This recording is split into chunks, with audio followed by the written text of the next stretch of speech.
महिमान ममानमेकम् ओमक्षराद्यखिलवाङ्मय हेतुभूतं यं शङ्करं सुगतमीशमनीशमाहु अरहन्तमूर्जितमहं तमहं नमामि। यह आचार्य योगेंद्र देव द्वारा विरचित अमृताशीति नामक परमाध्यात्मिक ग्रंथ है। इसका अपना तीसरा छंद चल रहा है। पहले छंद पढ़ते हैं, सामान्य अर्थ करेंगे, फिर विशेष चर्चा करेंगे।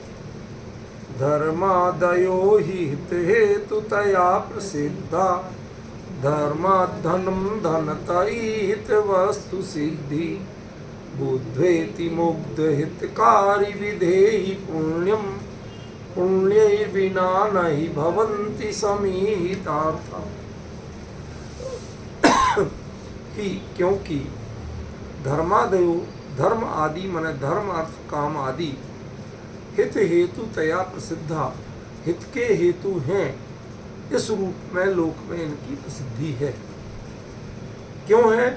धर्मात् धनम, धर्म से धन की प्राप्ति होती है और धनता ईहित वस्तु सिद्धि, और धन से ईहित वस्तु वांछित वस्तु की प्राप्ति होती है। अब शब्दार्थ में कुछ और लगता है, भावार्थ अपन कर चुके, इसलिए हम द्वारा छेड़ेंगे नहीं। तीसरी पंक्ति पे आते हैं बुद्धवेति, ये है मूल में बुद्धवा इति। बुद्धवा माने समझकर, इति माने ऐसा, ऐसा समझकर। कैसा समझकर? कि धर्म से धन की प्राप्ति होती है, धन से ईहित वस्तु की प्राप्ति होती है। काम पुरुषार्थ नहीं कहा, काम शब्द का प्रयोग नहीं किया। ईहित, आप क्या चाहते हैं, आप जिसे चाहते हैं बस उसका नाम काम है। चाहना, ये चाह विद्यमान है, बस इतना ही काम है। काम का अर्थ कोई विषय भोग नहीं। इति बुद्धवा, ऐसा जानकर, समझकर, पहचान कर। अब ये शब्द बहुत महत्वपूर्ण है यहाँ। क्यों? क्योंकि आगे आचार्य संबोधन दे रहे हैं मुग्ध भोले प्राणी। तो जो भोला हो उसको 3 बार टोक के पूछना, भाई समझ में आ गया तेरी? क्या कहा मैंने, समझा कि नहीं समझा? ऐसा टोकना पड़ता है उसे। ये एक कमजोरी है ऐसे व्यक्तियों की कि उन्हें हिला हिला के पूछ के, भाई ठीक है, आ गया समझ में? नहीं तो पता चला वो मुंडू ख्यालू राम अपने ख्यालों में खोया हुआ, अनादिकाल के संस्कारों में खोया हुआ। यही है, सारे मुंडू ख्यालू राम ही बैठे और मत मानना, सुनते खूब है, सरलाते खूब है, लेकिन उसके बाद घाट के 3 पात वही निकलते। जब पूछो क्या हुआ, तो यही हुआ, और क्या हुआ, समझ में? इसलिए कह रहे आचार्य देव ने कहा बुद्धवा इति, ऐसा पहचान कर, समझ कर। अब मुद्दा ये है कि व्यक्ति सुन लेना, शब्द से जान लेना और अर्थ पहचान लेना, इनमें बड़ा भारी है।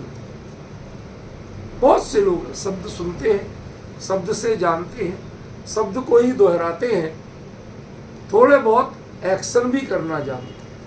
ये मैं जानबूझ के शब्द बोल रहा हूँ, थोड़े बहुत एक्शन भी करना जानते हैं, मतलब हाव भाव ऐसे दिखाएंगे, अरे जगत सब व्यर्थ है, मैं तो बिल्कुल अपने गायक भगवान ऐसे एक्शन भी करके दिखाएंगे, लेकिन इन एक्शनों को उस गायक भगवान आत्मा की पहचान नहीं है।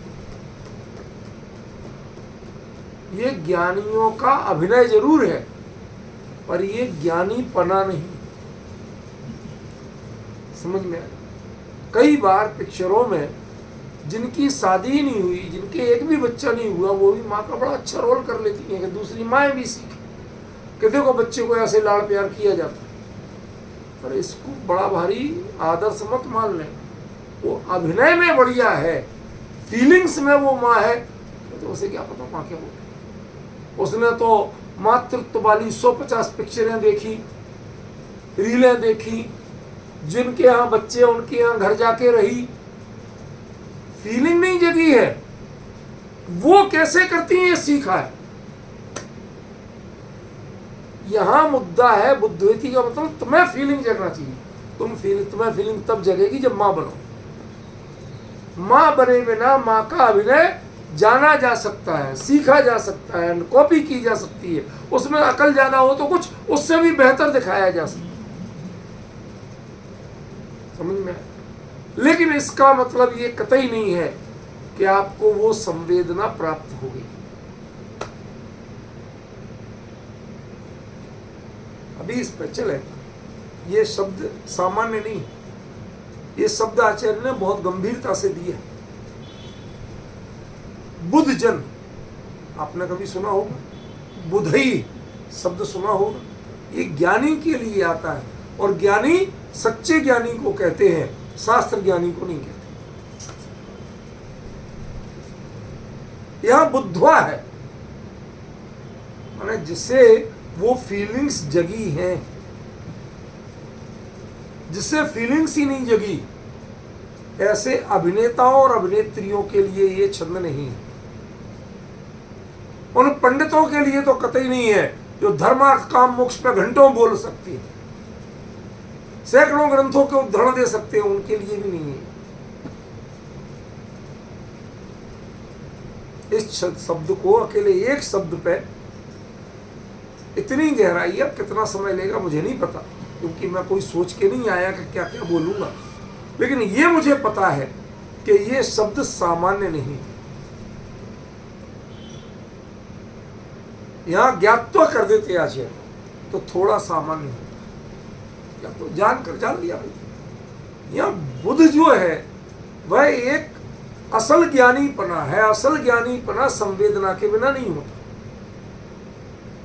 उस दौर से नहीं गुजरे तो कुछ नहीं हो। ये अभिनय नहीं, दिखावा नहीं।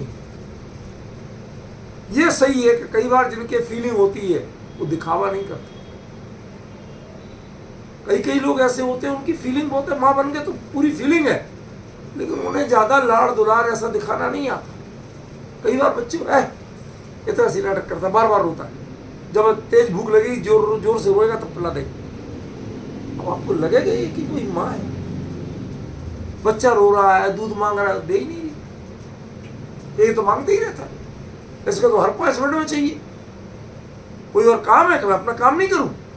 अब बताओ, इस एक्टिंग में, ये एक्टिंग नहीं है, ये असल है, लेकिन इस हाव भाव में, इस कथन में कहीं माँ की ममता झलक रही है बच्चे के प्रति, तो वो माँ नहीं है क्या? या उसे ममता नहीं है क्या? ये कह के मैं ये बताना चाहता हूं कि अभिनयों पे मत जाना, शब्दों और रिएक्शन पे मत जाना, अंदर की फीलिंग्स की कीमत करो।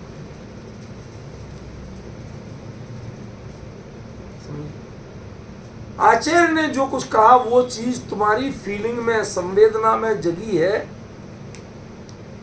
वैसा तुम्हें अंदर से लगा है। यदि तुम्हें अंदर से वैसा लगा है तो हम अगला शब्द पे बात करें, और यदि तुम्हें ऐसा लगा ही नहीं है हम अगले शब्द पे बातें नहीं करते।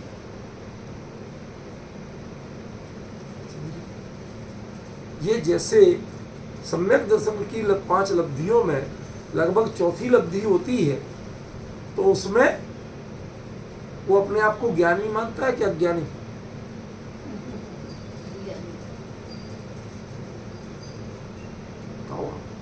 खुद ही कहता हो मुझे तो इन बातों की खबर ही नहीं। अब ये वाक्य जो बोले कि मुझे इन बातों की खबर ही नहीं थी, ये ज्ञानी के वचन है कि अज्ञानी? मैंने आपके लिए बड़ा खतरनाक सेंटेंस छांट के दिया है, जो खुद ही कह रहा है कि मुझे खबर नहीं थी। ठीक है ना? मुझे इन बातों को बराबर समझना चाहिए, तो इसका मतलब उसे पता नहीं है। शब्द तो यही कह रहे हैं ना,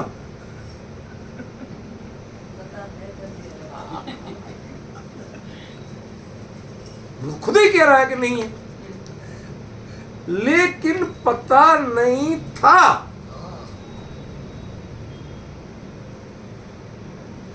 अब मेरे में अकल आई है कि इसको मैंने पा नहीं लिया, लेकिन इतनी अकल जरूर आ गई कि मुझे इसे पाना है। समझ गए? अब मैंने इसकी कीमत पहचानी है, ये उस भूमिका का नाम है बुद्ध्वा इति। ऐसा समझकर, ऐसा पहचान कर, अब जिसे उस चीज की पहचान हो गई है वो ज्ञानी है कि अज्ञानी है? वही पहचान हो गई है यहां तक तो ज्ञानी है। और अप्लाई नहीं, पहचान के भी अप्लाई नहीं किया तो फिर तो मुक्त भोला भोला प्राणी है, अज्ञानी है। और क्या है?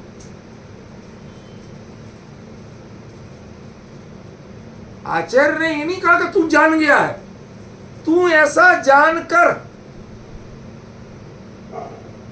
तू अभी तक है तो मुक्त ही। भोला की बड़ी गजब की डेफिनेशन है, उसे ना समझदार कह सकते ना बेवकूफ कह सकते, ना भला कह सकते ना खोटा कह सकते। वो भोला खड़ा है, आपने जो कह दिया कर दिया, आप ही ने तो कहा था, जो आपने कहा सो कर दिया। अपनी अकल का प्रयोग नहीं करना, अभी तक दूसरों के वचन पे चल रहा, उन वचन का मर्म पहचान के और अपने अंदर कैसे अप्लाई करना, ये प्रक्रिया नहीं घटी है। इस कारण से मुग्ध का, इस कारण से भोला का। अब वो आचार्यों के वचनों को ज्यों के त्यों दोहरा के बता दे तो समझदार है कि बेवकूफ है? क्षमा करना, मैं जो दृष्टांत देने वाला हूं उस दृष्टांत में उसे खोटा कहोगे कि भला कहोगे? कोई पिक्चर थी, उसमें देखा तो 2 कबूतर लिए थी वो हीरो सफेद, एक उड़ गया तो जिसने उसे दिए थे संभालने को कि जरा पकड़ के रखना, तो एक कहां गया? उड़ गया। तो गुस्से में बोला कैसे उड़ गया, कैसे उड़ गया? और वो माथा पीट रहा, अजीब बेवकूफ से पाला पड़ा। मैं पूछ रहा हूं क्या, आप ही ने तो पूछा था कैसे उड़ गया, तो बता दिया ऐसे उड़ गया। अब ये भोलापन जो है ये प्रयोजन की दृष्टि से गलत है। इसके लिए हमने एक ही छोड़ दिया था, तुमने एक उड़ा दिया, दूसरा और उड़ा दिया। मुंह से बोल देती कि हाथ ढीला पड़ गया तो उड़ गया, नहीं ऐसे उड़ गया। समझ गया? ये जो भोलापन है ये प्रयोजन की दृष्टि से गलत है, लेकिन बाकी सारी पर इसके बावजूद वो उस पर रीझता है। कितनी सरल मना है, कोई छल नहीं, मेरी हर बात मानती है। मैंने कहा कैसे हो गया, तो बता दिया ऐसे हो गया। अब इसे समझ कहोगे कि ना समझी? प्रश्न समझ में आ रहा? ये मुग्ध वो ही है जो आप बात कहते हो, आगम से जितना जाना है, जितना समझा है, बिल्कुल ज्यों का त्यों एक्शन रिप्ले में भी करके बताता, शब्द से भी बोल के बताता। फिर भोला क्यों है? कहते इसके बावजूद तुझे पहचाना नहीं कि मैंने तुझे क्यों टोका था, कैसे उड़ गया? नहीं, हमने उड़ाना नहीं था तुझे, क्यों उड़ा दिया? कि आपने तो कैसे पूछा था, तो मैंने दूसरा उड़ा के बता दिया कि ऐसे। ये जो भोला, ये जो सरलता है, लेकिन सरलता में व्यक्ति सरल होने के नंबर ला सकता है, प्रयोजन के नंबर नहीं ला सकता। किसी पेपर में 4 नंबर सफाई के थे, 96 नंबर के क्वेश्चन थे, उसने कोरी कॉपी रख दी। कहते सफाई के तो नंबर दे देना मां साहब, 4 नंबर तो दे देना, इतनी साफ कॉपी किसी की नहीं मिलेगी। अरे सफाई से लिखोगे तो उसके 4 नंबर, सफाई के थे 4 नंबर, आड़े टेढ़े गूद गाद के लिखोगे तो नहीं मिले, तो वो 4 नंबर कटते। कोरी कॉपी में 4 नंबर भी नहीं मिले। ये सफाई नहीं चाहिए थी, तुम्हारी स्लेट कोरी की कोरी ऐसी अकल नहीं चाहिए थी।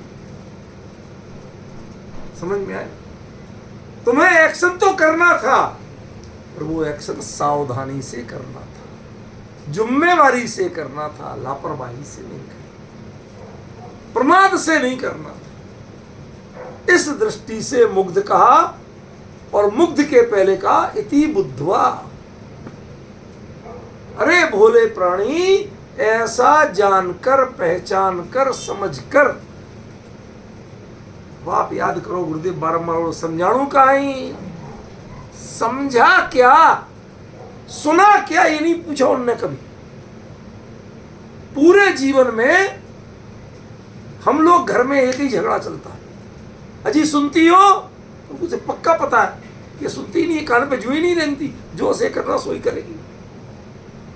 इसलिए घर में बोला जाता जी, वो तो गुरुदेव ने कभी नहीं बोला क्या जी सुनते हो। उन्होंने क्या बोला? समझ में आया क्या? यहां सुनने की कीमत नहीं है, कीमत समझने की।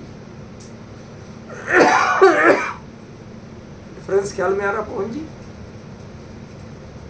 कोई हम प्रयास नहीं करते कि हम उनका नाम लें रोज या उनका कोई बात कहें, संयोग से वो चीज मिलती है।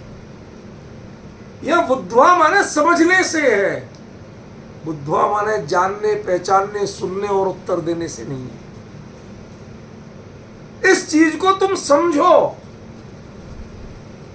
कि धर्म से धन होता है, धन से ही वस्तु से। ये सीक्वेंस नहीं मिले तो ना वो धर्म है, ना वो धन है, और ना वो काम। यदि इनका सीक्वेंस नहीं मिल रहा है तो इनमें से कोई भी चीज नहीं। बात समझे? बिजली घर से लाइट ट्रांसफार्मर पे नहीं पहुंच रही तो भी आपका घर अंधेरा है, ट्रांसफार्मर से आपके घर के कनेक्शन में नहीं पहुंच रही तो भी अंधेरा रहना है, और उसके बाद आपका बल्ब फ्यूज है तो भी अंधेरा है। नतीजा तो अंधेरा ही है।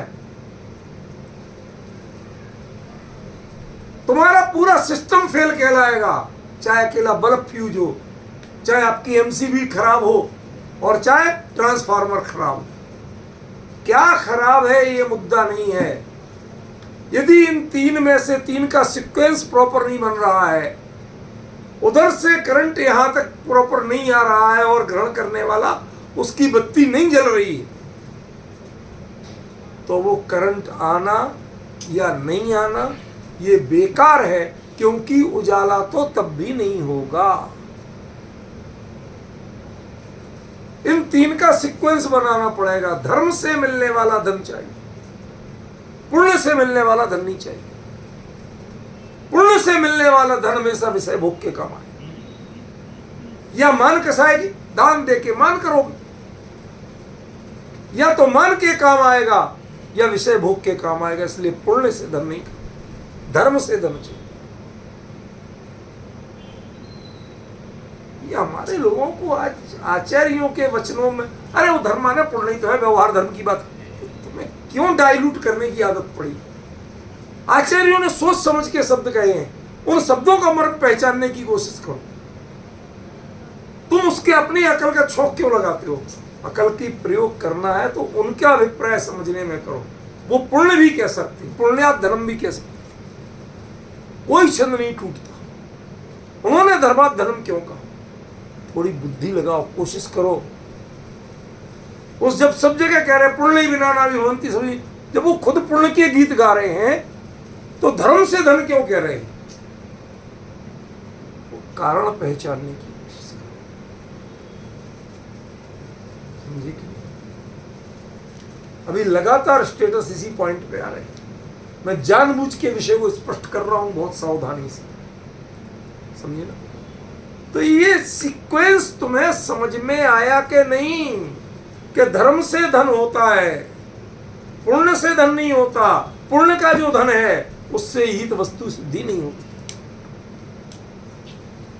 उससे विषय भोग की, मान कसाई की, अब विष्णु की पूर्ति हो सकेगी। पर हित वस्तु जो असल में तुम चाहते क्या, क्यों भटक रहे हो हर दुकान पे? तुम्हें चाहिए तो सुख है और तुम सामग्री मांग रहे हो। समस्या क्या है? चाहिए तुम्हें निराकुलता है और तुम भ्रम में पड़े हो कि इस चीज से मुझे निराकुलता मिल जाएगी, तो तुम निराकुलता बोलते नहीं हो, मांगते सामग्री। तो मुझे लड्डू दे दो, मुझे पेड़ा दे दो, मुझे कपड़ा दे दो, मुझे गहना दे दो, मुझे घर दे दो, ये सब मांगते हो। तुम्हारी कमी है। तुम्हें चाहिए क्या, इसकी पहचान ही नहीं है तुम्हें। असल में तुम्हें निराकुलता चाहिए, सुख चैन चाहिए।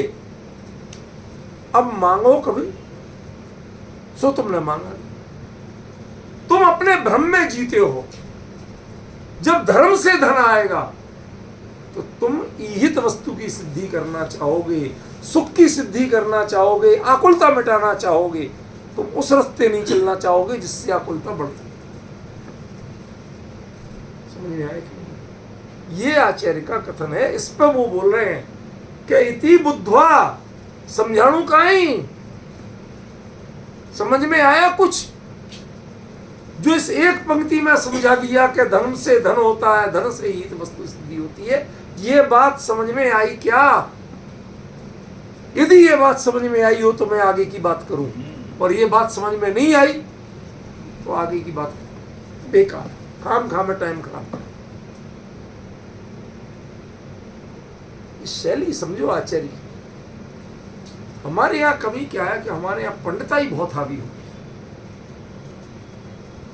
वो तुरंत निकाल के दिखाएंगे, देखो फला ग्रंथ में लिखा है व्यवहार धर्म का नाम पुण्य है, पुण्य को व्यवहार धर्म कहते हैं, इसलिए यहाँ धर्मात् धर्म का अर्थ है पुण्य से धन की प्राप्ति होती है। अब पूछ लो ये पंक्ति ले जाके, 99% यही अर्थ बताए। मैं किसी को अयोग्य नहीं सिद्ध कर रहा हूं, अयोग्यता नहीं है, समस्या है उस विषय के प्रति समर्पण की, रुचि की, आचार्यों के अभिप्राय की परवाह करने की। आपको उत्तर देने की जल्दी होती है, अपनी पंडिताई की रक्षा करने की चिंता होती है, ज्ञानियों के अभिप्राय की रक्षा करने की चिंता नहीं। हमारी आपत्ति इस जगह है, हमने आपको अयोग्य नहीं माना, क्षमता है, लेकिन समय लगाता कौन है भाई?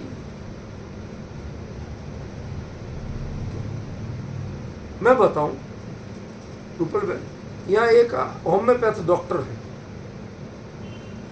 आधा पौना घंटा से कम किसी पेशेंट को देखते ही नहीं।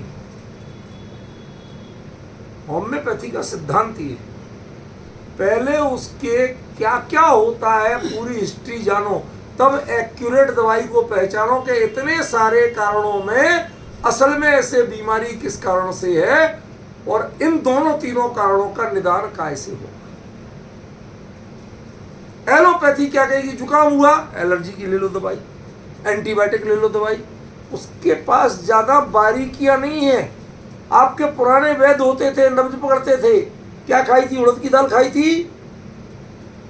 इनके डॉक्टरों के अब्बा को नहीं पता चलेगा, रिपोर्ट करवा ले तो पता नहीं चलेगा कि उड़द की दाल खाई थी। डिफरेंस समझ रहे? तो ये हर पैथी की अलग अलग विशेषताएं। अब कोई का नाम बहुत बड़ा हो गया और उसने 2 मिनट पर पेशेंट, अब उसके यहाँ 2-2 घंटे 3-3 घंटे लोग लाइन में खड़े रहते, बैठे रहते, पैसे भी भरपूर लेते हैं। टाइम देता है तो टाइम का पैसा ले रहा, लेकिन नहीं करता है। दिन भर में 50 पेशेंट देख ले तो बहुत बात है, बाकी अगले दिन नंबर लिखा जाओ। डिफरेंस, मैं किसी की प्रचार नहीं कर रहा हूं, मैं वो बताना चाहता हूं कि क्या ये विद्वान जो व्याख्यान करते हैं वो कभी आचार्यों के वचन पर उन्होंने ऐसा क्यों कहा इस पर चिंतन करते हैं, या अपने मुझे इतने शास्त्रों का ज्ञान है और इसका मैंने फला जगह ऐसा पढ़ा है, लो यहां पर वो कह, ये वो आचार्य नहीं बोल रहे हैं, वो ग्रंथ अलग है, उसका अभिप्राय अलग है। ये ग्रंथ अलग है, इसका अभिप्राय अलग है, इसके कर्ता आचार्य अलग है। तुम इनके अभिप्राय को पहचान के व्याख्यान करो। तुमसे हमने ये नहीं पूछा कि ऐसी बात पे किस किसने क्या कहा। आज सबसे बड़ी बीमारी ये पैदा हुई कि आप क्षुद्र क्षोभसम का प्रदर्शन करने लगे हो पंडिताई के नाम। ज्ञानियों के वचनों का मर्म निकालने की जगह आपकी जनरल नॉलेज में क्या क्या भरा पड़ा है वो दिखाते। एक मैं इसका दूसरा लौकिक सरल दृष्टांत देता हूँ, आप सब जानते हैं। बाजार में जाइए, अब मेरे जैसे लोग उस दुकानदार के पास जाते नहीं, मुझे पता है इसके पास वो चीज़ है ही नहीं। लेकिन अब पवन जी जैसे लोग जाए, अरे भाई साहब आइए आइए, क्या, अरे भाई साहब वो चाहिए, अरे आप कैसी बात करते हो, इतनी बड़ी दुकान है, सब चीज़ है, ये मिल जाएगी? हाँ साहब बिल्कुल मिल जाएगी। भाई लाओ वो दिखाओ वो दिखाओ। अब वो चीज, भाई ये नहीं चाहिए, अरे अरे ये नहीं, वो वाली लाओ, उधर की गई थी। अब वो 50 चीजें डाल के, भाई साहब इतने दिखाए अभी भी आपको पसंद नहीं आई। हम पसंद करने के बाद पसंद की चीज लेने आए थे, तुम हमें नई पसंद कराना चाहते। ये सबसे बड़ा अंतर है। हमें अपने घर से डिसाइड करके निकले थे हमें ये चीज चाहिए, तुम हमें वो बुला के नई पसंद कराना चाहते हो। बस हमारा सारा विरोध इस जगह। तुम्हारी दुकान में, तुम्हारे शॉप सब में क्या क्या माल भरा है, मुझे वो मत दिखाओ। मैं तुमसे ये पूछने आया हूं कि आचार्य देव ने इसके पीछे किस अभिप्राय से क्या बात कहना चाहिए, वो बताओ। समझदार दुकानदार भाई साहब वो चीज नहीं, वो ये अंत में जो शुरू में पावड़े बिछा रहा था, मनुहार का, अरे साहब आइए चाय लेंगे ठंडा, लास्ट में क्या, यार क्या आदमी हो तुम, कैसे ग्राहक, तुम्हें 100 चीजें दिखाई, तुम्हें एक भी पसंद नहीं आई। ये मतलब डायलॉग कॉमन है आजकल, आप बाजार में जाएंगे सुनना मिल जाएगा। क्यों? वो अपना माल बेचना चाहता था, वो आपकी जरूरत की चीज नहीं देना चाहता। उसको से पहले जब आपने बोला, जब पता था कि उसके पास वो चीज नहीं है, लेकिन उसे अपना माल टिकाना था। ऐसे इन पंडितों को अपना क्षोभसम आपके दिमाग में भरना है, मुझे क्या क्या आता है ये बताना है, आचार्य ने क्या कहा उसका व्याख्यान करना है इनका उद्देश्य नहीं। इसलिए वो कहते हैं धर्मा धर्म, धर्म माने व्यवहार धर्म है, पुण्य को व्यवहार धर्म कहते ना, ऐसा अर्थ करते। फिर वो धन का अर्थ ही गायब हो जाएगा। फिर ईहित वस्तु हो, काम पड़ा, काम पड़ा तो ये जो हम चाहते हैं विषय वासना, पैसा नहीं हो तो खाने को नहीं मिले, वो सारा अर्थ ये करेंगे। ये अर्थ अपना 2 दिन चल गया है, ये कहीं ये अर्थ आया? ये सबसे बड़ा डिफरेंस बता रहा हूं आपको। आप आचार्य के अभिप्राय में उनके हृदय में घुस के ढूंढ के लाओ चीज, आप अपने खजाने में से निकाल के मत लो, उनके हृदय में घुसो। क्या कहना चाहते हैं आचार्य वो पहचानो, और वो पहचान के, हाँ साहब ये चीज यही मांग रहे थे, आप नहीं मांग रहे थे भाई साहब, बस और कुछ नहीं मांगा, हमने यही समझा। अब डिफरेंस समझिए। ईमानदार दुकानदार बनो, अपना कचरा दूसरे को चिपकाने की कोशिश मत करो, बेचने की कोशिश मत करो। ये क्षुद्र क्षोभसम के व्यापारी सावधान हो जाइए, जिनवाणी और ज्ञानियों के वचन तुम्हारी पंडिताई के लिए नहीं है। तुम्हें पंडिताई सार्थक करना है तो ज्ञानियों के वचनों के अंदर उतरना सीखो, उनका मर्म खोलो। तुम्हें उस बारे में क्या क्या आता है ये मत दिखाओ मुझे। अरे भाई साहब वही तो देखो, जरी की डिजाइन में किनारी भी है, अरे साहब मॉडर्न पल्लू तो मॉडर्न, अरे भाई हमें पर्टिकुलर चीज चाहिए। तुम उसके पार्ट एंड पार्टिकल्स को एक एक, इसमें ये है, उसमें वो है, उसमें वो है। हमें इन सब की एक चीज चाहिए जिसमें एक में ये सब। आप ये कहते क्यों हैं कि इतनी दिखाई और तुम्हें कोई पसंद ही नहीं आई, पता नहीं क्या लेने निकले हैं? ये डायलॉग नहीं मारो, हम ज्ञानियों का अभिप्राय लेने निकले हैं। आपके पास हो तो बताओ, निकालने की क्षमता हो तो बताओ, आपके पास क्या माल भरा पड़ा है, क्या क्षोभसम में आपने पढ़ा सीखा है, हमें मत बताओ। ये है सबसे बड़ी कमी आज के वक्ताओं में और ज्ञानियों के कथन में, ये सबसे बड़ा अंतर है। हमारी चर्चा का केंद्र ये रहता है कि हमें क्या आता है हमें बताना ही नहीं, हमें वो बताना है कि आचार्य ने क्या कहा और मैं क्या उसे सही समझ पाया। मैं आचार्य का अभिप्राय ये समझाऊं, अब आचार्य देव आप ही निर्णय करो मैंने सही समझा या गलत समझा। ये बात अगले शब्द से, अगले छंद से पूरी हो जाती है। क्यों? कि जिस ट्रैक पे आप अर्थ करोगे आगे आचार्य जी उसी ट्रैक पे बोल रहे होंगे तो अपने आप बात सही है, और यदि उस ट्रैक पे नहीं बोल रहे होंगे बात गलत है। आप लोगों ने पूरा प्रवचन सार सुन, कई जगह अर्थ करता था वो, अगली गाथा में एक आध गाथा बाद वही की वही बात आ जाती थी जो, तो आप समझ लीजिए कि you are on the track. जब ज्ञानी आचार्य मूल ग्रंथकार वो उसी बात को आगे प्रस्तुत कर रहे हैं, समर्थन कर रहे हैं, तो इसका मतलब आप सही रास्ते पे थे। तो यहां पर भी आपको अपना रास्ता तय करना पड़ेगा, you are on the track और नॉट। सिंपल सा प्रश्न, आप रास्ते पे हैं सही पे या नहीं है, भटके हुए। कितनी सिंपल सी बात कही थी, बुद्धवा ऐसा समझकर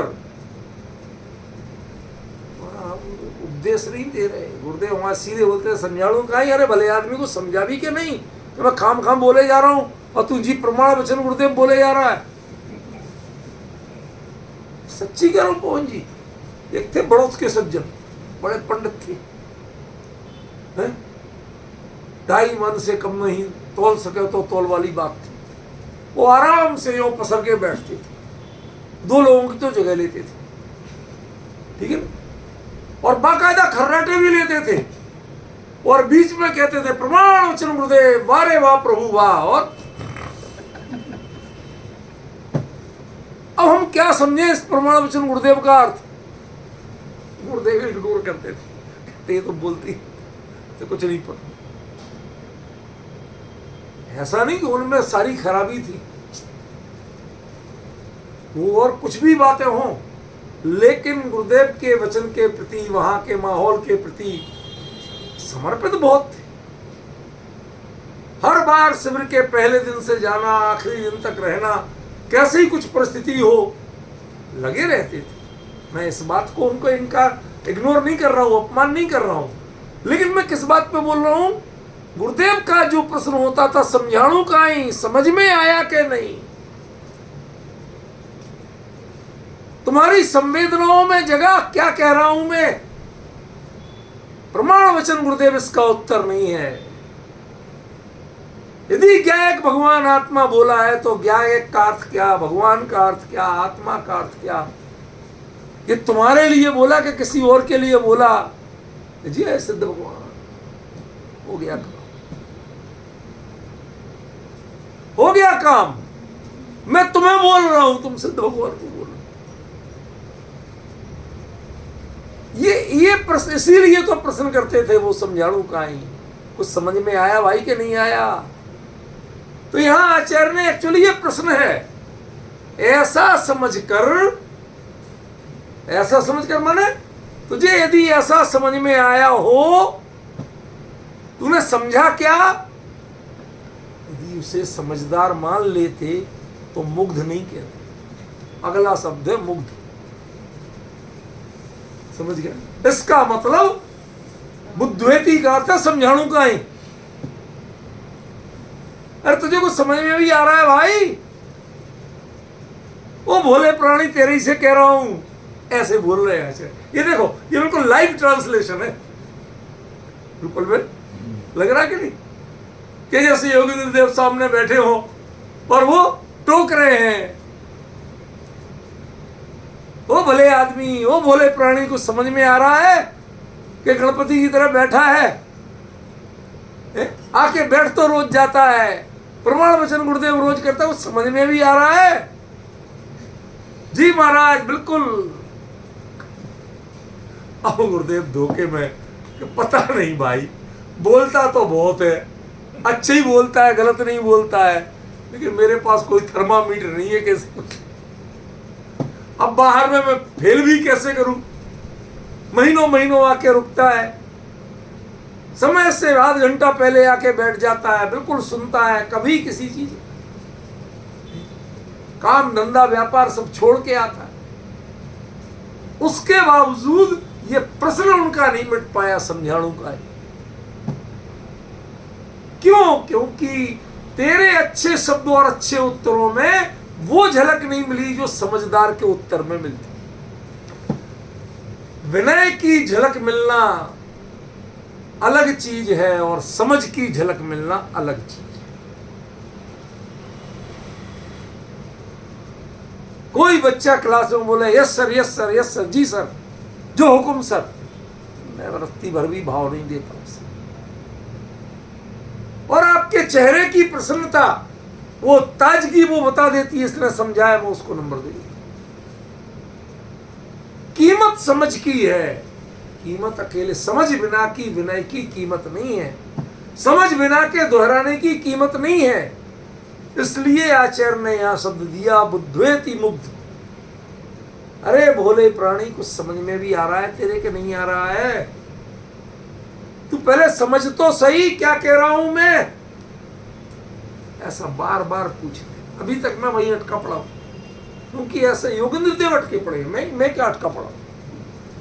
उसके इतना लिखने के बाद वो भी रुक गए थे। देखे कुछ समझा के नहीं भाई, जब किसी से पूछते हैं तो उसके बाद अगले का रिएक्शन भी तो देखना चाहिए। अगली बात तो तब कहूं मैं जब हुए ही नहीं हो, तो किसको कहूं। कभी कभी ऐसा होता है कि 2-3 लोग साथ जा रहे हैं, शिखर जी यात्रा पर पहाड़ पर चढ़ रहे हैं अंधेरे में, रात को 12-1 बजे चढ़ना शुरू कर देते। अब कई जगह बीच में कोई उजाला नहीं होता, बिल्कुल भी नहीं होता। गौतम स्वामी की टोक पे जाकर उजाला मिलता है। अब सब चल रहे हैं उसी एक दूसरे के कपड़ों की थोड़ी बहुत झलक में, या किसी किसी के हाथ में टार्च है उसकी झलक में, सब चले जा। अब हम जिनके साथ थे,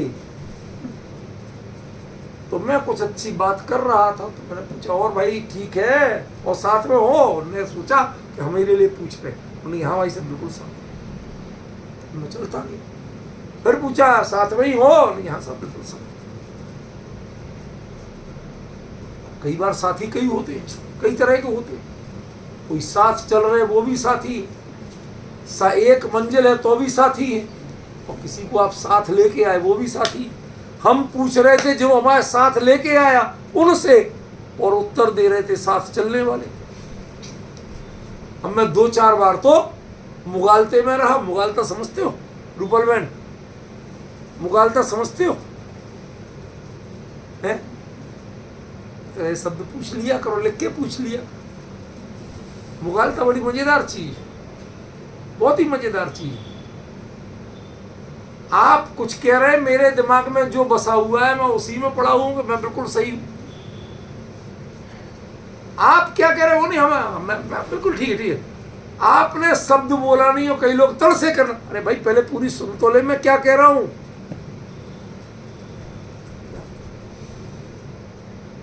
अरे आप ही ने होती बाजार से, तो मैं बाजार दौड़ लगा। अरे मैं क्या कह रहा हूं, पूरी बात सुन। जो बाजार से मैं चीज लाया था परसों, वो मम्मी को दी थी, कहाँ रखी मम्मी से पूछ के आ। उसने चली बाजार से, बाजार में दौड़ लगा। ऐसे ही हमारे लोग एक बात कहनी और वहां दौड़ना शुरू कर देते। ये नादान है, वो मुगालते में है कि शायद मुझे बाजार जाने को कह रहे हैं। मैंने बाजार शब्द बोला था, ये सही है, लेकिन मैंने तुझे बाजार जाने के लिए नहीं बोला था। तुझे जो भ्रम हुआ उस भ्रम का नाम है मुगालता। अब आ गई समझ? अब तो मुगालते में नहीं हो। क्या करें पवन जी, तो थोड़ा बहुत हंस बोल के भी लोगों को, ये रूपल बहन है अभी चढ़ जाए तो कहते 4 दिन की छुट्टी, मैं नहीं आ रही।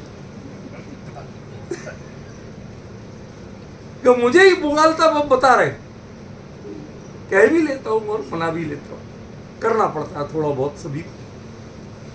सुनो, आज विजय जी नहीं दिख रहे, चक्कर क्या है? चलो होंगे कहीं व्यस्त होंगे। मुद्दा सुनो। इति बुद्धवा, ये इति माने ऐसा और बुद्धवा माने जानकर समझकर, इतना अर्थ नहीं है। यहां रुक गए आचार्य, ऐसा तुझे समझ में आया क्या? साहब आचार्य ने तो ऐसा नहीं लिखा। बुद्धवा का अर्थ तो जानकर या समझकर, तो तुमने कैसे अर्थ किया कि तुझे समझ में आया क्या? ग्रामेटिकली तो ये अर्थ नहीं निकलता है। आपने कैसे कहा? इसलिए कहा कि अगला शब्द है मुग्ध। ओ भोले प्राणी, यदि तुम मुझे समझदार मानते तो भोले प्राणी नहीं कहते, पर कुछ तो इज्जत करते क्या। इसलिए ये प्रश्न है, अरे भोले प्राणी, कुछ समझ में भी आ रहा है तेरे कि धर्म से धन होता है, पुण्य से धन नहीं होता है? समझ में आ रहा है कुछ? धन से ही हित वस्तु की प्राप्ति होती है। वो तेरे पैसे से जो बाजार से माल खरीद लाता ना, उसको हित वस्तु की प्राप्ति नहीं कहते। जो विषय भोग ले जुटा लेता है, इसको हित वस्तु की प्राप्ति नहीं कहते हैं। समझाणु का ही कुछ समझ में आया? ये है इसका असली अर्थ। एक शब्द का चला अभी तक, बुद्धवेति, ऐसा समझ में आया क्या कि इसमें क्या शब्द है ही नहीं? इसमें तो क्या दिया कि ऐसा समझ कर। ठीक है, आचार्य ने यही कहा, समझ कर। लेकिन समझ कर अकेले जिसको टालना हो वो तो कहते भाई समझ लेना और कर लेना। कहते ना, मैं तो अगली बात तब कहूंगा कि जब तेरे समझ में आ जाएगी। क्या कहा? जब तेरे समझ में आ जाएगी तब अगली बात कहूंगा। इसलिए इसको यहीं अटका दिया। उसके बाद में उसने हाँ सब समझ में आ गया, आगे बोले ही नहीं। तो उन्होंने कहा बुद्ध, ये भोले प्राणी, समझ में आया क्या? लौट के वापस वही शब्द।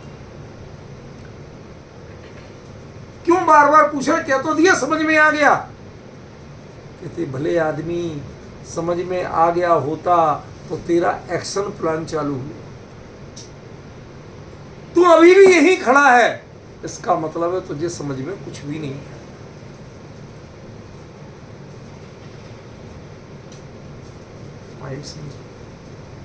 लगभग 42-45 मिनट हो गए, एक शब्द हुआ भी, सिर्फ एक शब्द, वो भी पूरा हुआ है नहीं हुआ मुझे गारंटी नहीं है। बात करते करते कुछ और ख्याल आ जाएगा तो और भी खुलासा करूंगा। निर्णय करिए, ये देशनालब्धि नहीं है। देशनालब्धि में शब्द से ज्ञान प्राप्त होता है, समझ में आने की गारंटी नहीं होती। सच्चे वचन की प्राप्ति होती है, लेकिन सच्ची समझ जग जाती है नहीं। जब सच्ची समझ जगती है, पहचाना कब जाता है कि जब लगता है अरे मुझे तो कुछ अकल ही नहीं थी, मुझे तो कुछ आता ही नहीं था। अब तेरे में अकल आई है, अब कुछ समझना शुरू। जब तक तू ये कहता है बरोबर समझाया जी, प्रमाण वचन गुरुदेव बिल्कुल बरोबर, जब तक ऐसा बोल रहा है वो बार बार पूछते समझाणु का ही। अरे महाराज 10 बार कह तो चुके जी महाराज बिल्कुल बरोबर, प्रमाण वचन गुरुदेव, वो फिर पूछ रहे समझाणु का ही। तू एक्शन प्लान तो कुछ करता नहीं है, वहीं के वहीं अटका पड़ा और प्रमाण वचन गुरुदेव बोल रहा है। कहते तेरे कुछ समझ में नहीं आ। बात समझिए भाई साहब, कितनी सरल सी बात है, कितनी स्पष्ट बात है। ठीक है, अब क्या कहते हैं, हे भोले प्राणी, तुझे समझ में आया क्या? उसने 3 बार कह दिया महाराज बिल्कुल समझ में आ गया। क्या आ गया? क्या आपने समझाया कि धर्म से धन होता है, धन से हित वस्तु की सिद्धि होती है, ये समझ में आ गया। कहते बावड़े कुछ भी समझ में नहीं आया। अब बिल्कुल बावड़े पे आ गए, अभी तक तो भोले पे थे। क्यों?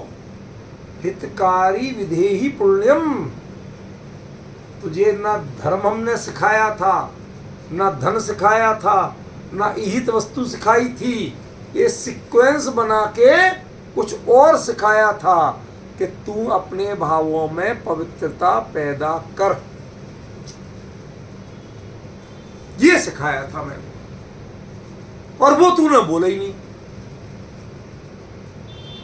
तो आखिरकार आचार्य को बोलना पड़ा हितकारी विधेयी पुण्यम, जिससे तेरा भला होता हो, जिससे तू भला मानता है वो नहीं, जिससे तेरा भला होता हो, ऐसे पुण्य को कर। महाराज मैं तो सालों से पुण्य करता हूँ, रोज देव पूजा, गुरु उपासना, स्वाध्याय, संयम, तप, दान है, रोज महाराजों को हार देना, चौके लगाना, तीर्थ वंदना करना, साल में 2 वंदना करने जाता हूँ। शेखर जी की इतनी वंदना हो, सारी गिनती गिरा। तो यार महाराज मेरे पीछा छोड़, तू तेरे से बात करूंगा नहीं करूँ, तेरे को हिंदी में समझा रहा हूँ। हितकारी विधेयी, जिससे तेरा भला हो वो काम कर। ये संसार में भटकना, पहाड़ों को नापना, इससे तेरा भला नहीं है। उनमें से भला क्या निकाला ये बता, तेरे परिणाम बदले? तू उल्टा तमगा लगा के घूम रहा। अरे भाई साहब हम तो शेखर जी की 2 वंदना करते हैं। हाँ अब सब लोग हमारे पैर छू, हम तो शेखर जी की वंदना करते हैं। ये गड़बड़ है।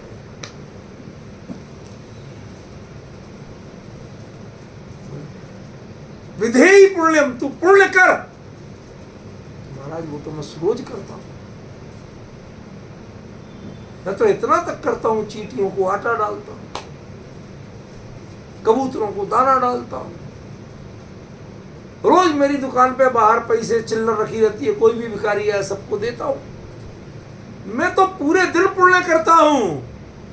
कहते भले आदमी, ये उनके भाग्य का उनको देता है, मिलता है, तू तो माध्यम है। तेरे अंदर कोई हितकारी, तेरा हित किसमें होगा ये तुझे पता ही नहीं।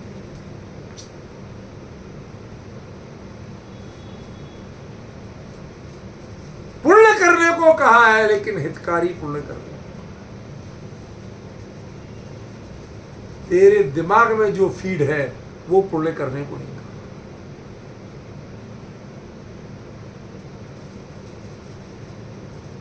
विशेषण जोड़ दिया, हितकारी पुण्यम विधेयी, जिससे तेरा भला हो सके उस पुण्य को करो।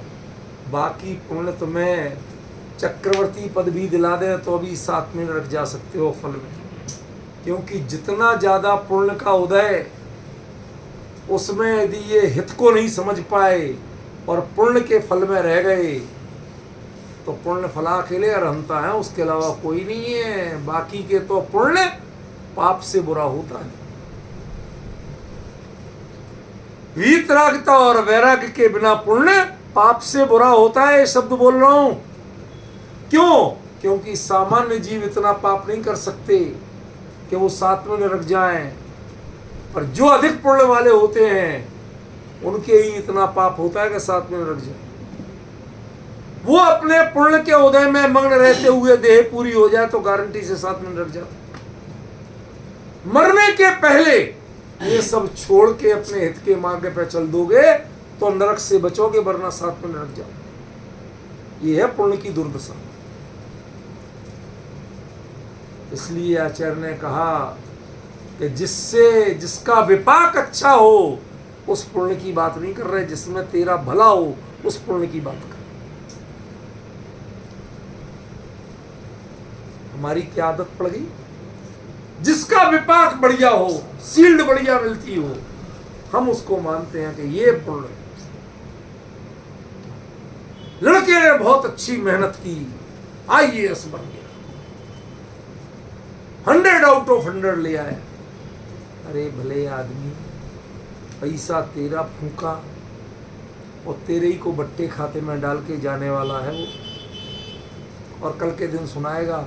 वो तो हर माँ बाप की ड्यूटी होती है बच्चों को पढ़ाना। तुमने पढ़ाया तो कौन सा एहसान किया,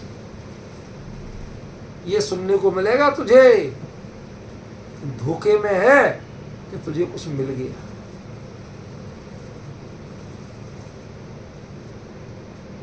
समझ गए? इसलिए हितकारी शब्द जोड़ा आचार्य।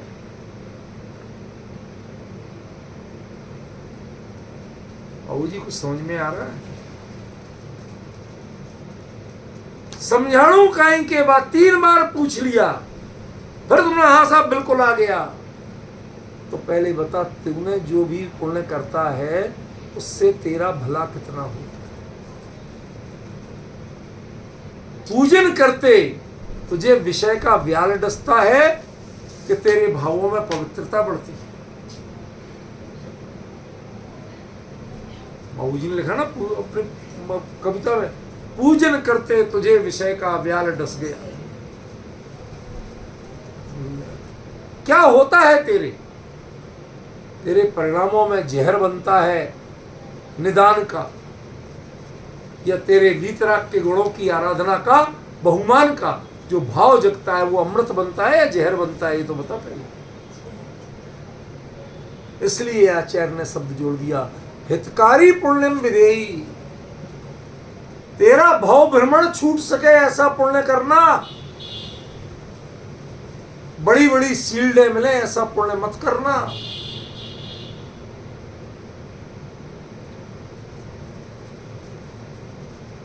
बड़ा अंतर आ गया भाई साहब। एक कोई कवि है, उसने ऐसे ही बातें सुना रहा था, ऐसी आमने सामने बैठे थे, बात कर रहे थे। तो बात बात में उसने एक बड़ी मजेदार बात कही कि मैंने अपने बेटे से कह दिया था 50% से ज्यादा नंबर मत लीजिए।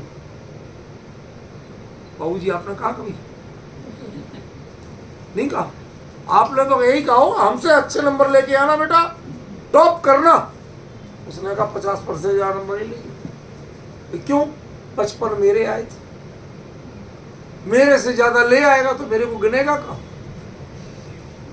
बाप को बाप नहीं गिनेगा। 50 से ऊपर मत लियो। बेटा 48 ही लाया, छोटी नौकरी कर रहा। अरे कैसा बाप है, बेटे का भला नहीं चाहता था। कहते बेटे को बेटे पर बाप से दूर नहीं करना चाहता। बोलता है मेरा सुख ये नहीं है कि मेरा बेटा कितना कमाता है, मेरा सुख ये है कि शाम को बाप के साथ बैठ के रोटी खाता। सोच का अंतर। घर में खाने की कमी नहीं, खाने लायक भरपूर है, रहने को घर भरपूर है, फिर संस्कारों से दूर होके हम भटकने क्यों छोड़ते हैं बच्चों? फिर उन्हें दोष देते हैं कि इनका खान पान बिगड़ गया, इनका चाल चलन बिगड़ गया। आपने ही उनको बिगाड़ा, आपने उनको नहीं सिखाया कि हितकारी पुण्यम विधेयी। तू पढ़ाई करना, नौकरी करना, कमाई करना, लेकिन तेरे संस्कारों की पुष्टि करने वाले करना। संस्कार से विपरीत जाता हो तो 1 सेकंड के लिए छूट नहीं, कहीं नहीं जाना, चुपचाप बैठे, मैं खिलाऊंगा जिंदगी भर। डिफरेंस समझ रहे हैं? ऐसा उत्तर दे रहे हैं आचार्य। पहचान सको तो पहचानो, नहीं पहचान सको तो कोई मेरे पास जादू की छड़ी नहीं है जो पहचानवा दूं। हमने पुण्य किसको माना? जो शास्त्र की पोथियों में छपा है उसको पुण्य माना, जिनके नाम लिखे हैं उनको पुण्य माना। अरे तेरा हित तुझे नजर आता है उनमें? हमने करणान योग में पढ़ लिया, इन भावों से यह गति मिलती है। तीर्थंकर 16 कारण भावना है। तीर्थंकर प्रकृति के लिए जिस दिन भाने लगेंगे, ये समझ लेना कि तीर्थंकर प्रकृति बंधेगी नहीं, क्योंकि दर्शन में शुद्धि ही नहीं रहेगी, पहली भावना ही नहीं रहेगी। जो निदान जिसके आ जाए उसके दर्शन में शुद्धि हो ही नहीं सकती। उनके 16 कारण भावनाओं से तीर्थंकर प्रकृति इसीलिए बनती है कि वो तीर्थंकर प्रकृति पे फोकस नहीं करते, 16 कारण भावनाओं पे फोकस करते।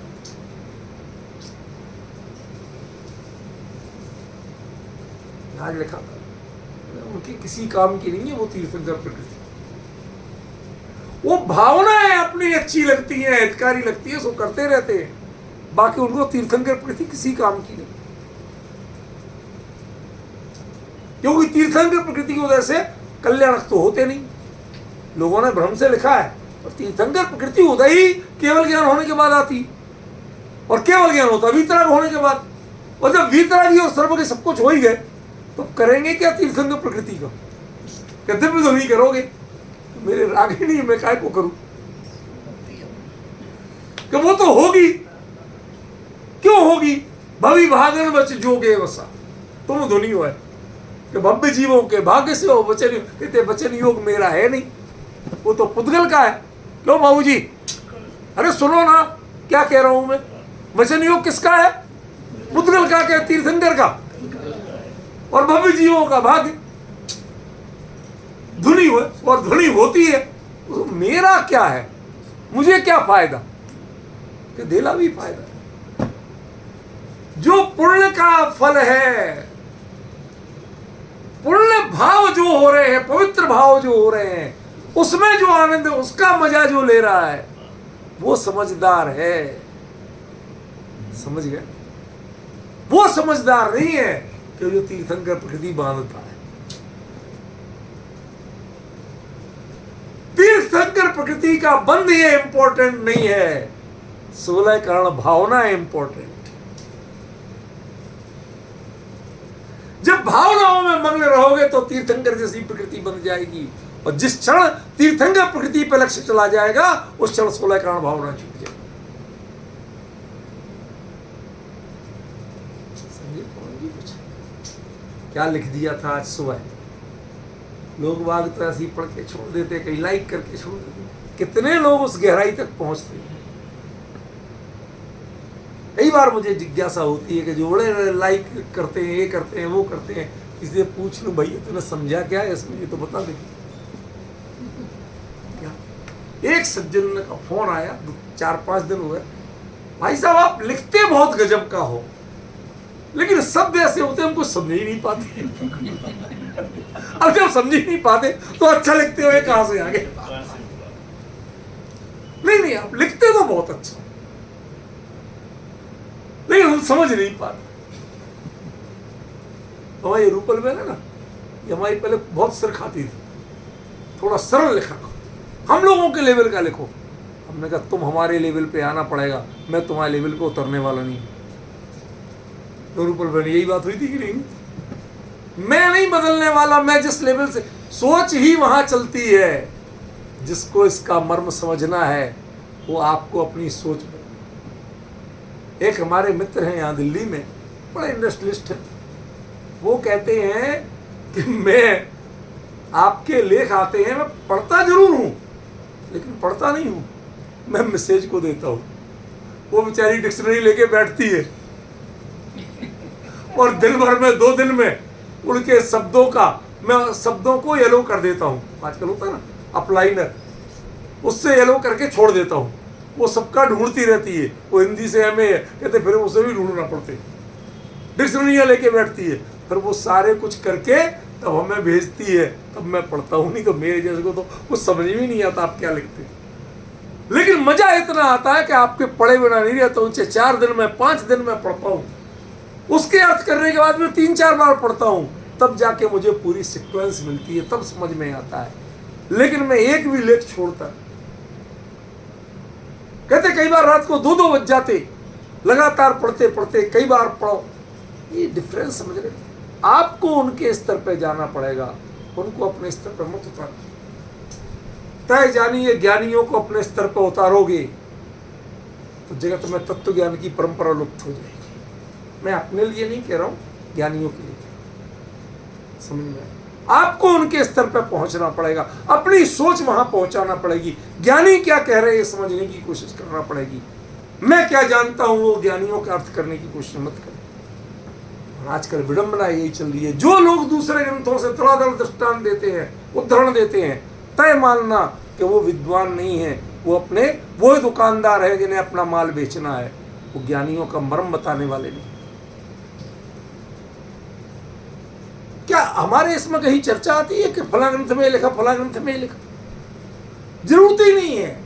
हमारा लक्ष्य इतना है कि आचार्य क्या कह रहे हैं उसका चिंतन करो, और चिंता भी करो तो इतनी करो कि कहीं मेरी ट्रेन जो है ना वो डिरेलमेंट ना हो, वो पटरी से ना उतर जाए। आचार्यों ने जो पटरी बिछाई है उस पे ही चले, इधर अपनी मर्जी से ना चले। क्यों? ट्रेन ड्राइवर की मर्जी से जिस दिन चलने लगे उस दिन एक्सीडेंट के अलावा कुछ और होगा, चाहे ड्राइवर के सो जाने से हो और चाहे खप्त सवार होने से हो, दोनों में डिरेलमेंट हो।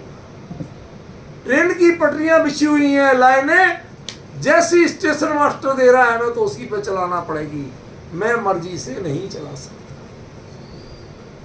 मैं मैक्सिमम से मैक्सिमम इतना कर सकता हूं कि 2 स्टेशनों के बीच में स्पीड बढ़ा दूं थोड़ी, सोई अगले पे येलो सिग्नल दिख जाता, भाई धीरे चल,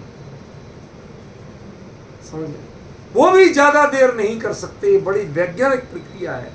ऐसे ही ज्ञानियों ने जितनी पटरियां बिछाई हैं और जितना ग्रीन सिग्नल दिया, उनके आधार पर चलना। तुम ट्रेन के ड्राइवर हो, लेकिन पटरियां तुम्हारे बाप की नहीं है, वो रेलवे की हैं, सिस्टम रेलवे का है, उनके अनुसार चलाना, वरना ड्रिलमेंट होगा तो तुम्हारी नौकरी पे ले जाएगी, लोग मरेंगे, उसके अपराधी तुम बनोगे। इसलिए पटरियों की और सिस्टम की मर्यादा का उल्लंघन नहीं करना, उसका पालन करना। ज्ञानियों ने जो शब्दों की पटरियां बिछाई और अभिप्राय के सिग्नल दिए, उसके अनुसार चलना, अपनी मर्जी से चलने की कोशिश मत कर। इसलिए आचार्य ने कहा था बुद्धवेति समझाणु काई। भ्रम है हमें कि उन्होंने वो कह रहे कि समझ कर जी, नहीं वो पूछ रहे। यदि पूछ नहीं रहे होते तो अगला शब्द मुग्ध नहीं होता, भोले भंडारी नहीं होता। अगला शब्द में भोले पूछ रहे हैं, इसका मतलब तुम्हें समझ में आया नहीं है, अभी समझने की गुंजाइश है। आज समय हो गया, बाकी समझाएंगे, बल्कि 2 मिनट ऊपर होगा।